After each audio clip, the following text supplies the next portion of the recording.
Setiap muslim dituntut berhusnuzan, bersangka baik kepada saudara yang lainnya. Allah melarang kita tidak boleh bersuudzon, bukan? Inna ba'da dzanni itsm. Surat berapa itu? Surat yang ke-49 ayat 12 ya. Allah melarang kita tidak boleh bersangka buruk. Karena sebagian sangka buruk itu adalah dosa. Artinya tidak semua bersangka buruk itu dosa loh.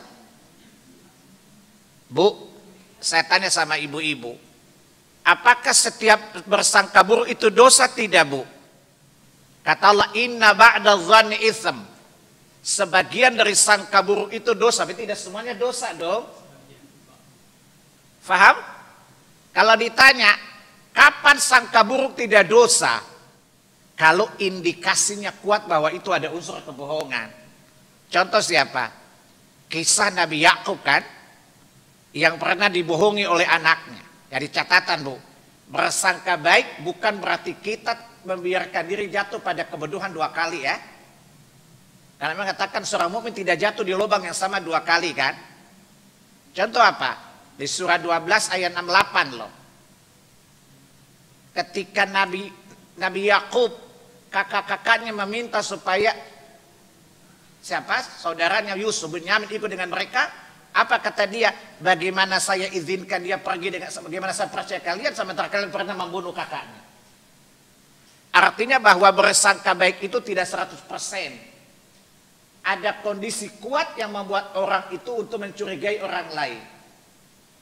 Jelas? Tapi hukum asalnya adalah kita bersangka baik dulu. Contoh kasus apa, Bu? Di surah 24 ayat 12 tentang kisah tuduhan Aisyah berselingkuh. Allah bilang, andaikan orang muslim itu bersangka baik kepada diri-diri mereka. Contoh gini, Bu. Aisyah itu wanita terhormat, bukan? Istri Nabi, bukan? Artinya peluang selingkuh dengan bukan Nabi hanya perempuan bodoh, kan? Tapi dasar orang munafik, begitu ada kasus langsung dihebohin, kan? Maka ibu-ibu, ini kasus contoh. Dalam surat 24 ayat 12 tadi Allah bilang, sekiranya orang muslim itu bersangka baik kepada diri mereka. Artinya gini, ketika ini ayat berkaitan dengan tuduhan perselingkuhan Aisyah, bukan? Jadi kalau ada orang ngomong ke ibu, si A itu selingkuh loh. Ibu lihat dulu orangnya, kayaknya nggak mungkin, itu istrinya Ustadz. Lagian Ustadz juga kaya raya ganteng, lagi berani selingkuh. Ya? Apalagi kalau yang dikasih tahu selingkuh dari siapa? Itu si fulan, mana dekil miskin lagi. Contohnya seperti itu. Jadi tidak semua informasi ditelan mentah-mentah ya, Bu. Kalau ditanya apa hukum asal dari sangka baik? Karena kata Allah, Pak, inna khalaqnal, apa kata Allah? Di surat At-Tin ayat 5 apa?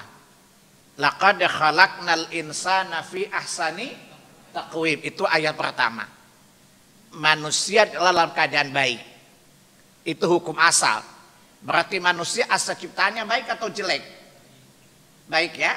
Sehingga kita wajib bersangka baik sampai bukti terbukti kejelekannya. Dalil yang kedua apa? Kenapa kita mesti bersangka baik lebih dahulu? Karena manusia asalnya mulia dong. Surat 17 ayat 70. Walaqad karamna bani Adam. Sesungguhnya kami Allah memuliakan anak-anak Adam. Berarti manusia awal ciptaannya baik tidak? Ini hukum asal. Kenapa kita bersangka baik dulu? Sampai ada indikasi yang kuat baru kita boleh bersangka buruk.